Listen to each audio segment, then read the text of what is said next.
CPM സംസ്ഥാന സമ്മേളനത്തിന്റെ ഭാഗമായി ജലഘോഷയാത്രകൾ നടന്നു. CPM സംസ്ഥാന സമ്മേളനത്തിന്റെ ഭാഗമായി ജലഘോഷയാത്രകളും സംഘടിപ്പിച്ചിരുന്നു. അഞ്ചുതെങ്ങ് കായലിലും വാമനപുരം നദിയിലുമാണ് ജലഘോഷയാത്രകൾ നടന്നത്.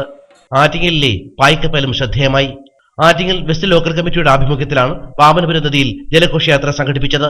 അഞ്ചുതെങ്ങിലെ ജലഘോഷയാത്ര S. ശശാങ്കൻ ഉദ്ഘാടനം ചെയ്തു.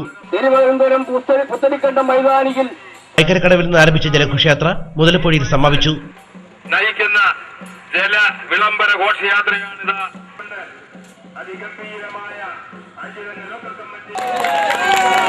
ആറ്റിങ്ങൽ A. സമ്പത്ത് MA യാണ് ജലഘോഷയാത്ര ഉദ്ഘാടനം ചെയ്തത്. പരിസ്ഥിതി സംബന്ധിച്ച ഒട്ടനവധി B. സത്യൻ MLA അധ്യക്ഷനായിരുന്നു.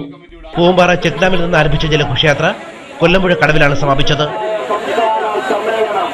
ആറ്റിങ്ങലിന്റെ പ്രിയങ്കരനായ MP അഡ്വക്കേറ്റ് A. സമ്പത്ത് ഉദ്ഘാടനം ചെയ്ത പാർട്ടിയുടെ ഏരിയ കമ്മിറ്റി സെക്രട്ടറി സഖാവ് ആറാമു, ഏരിയ കമ്മിറ്റി അംഗം സഖാവ് സുകുമാരപിള്ള,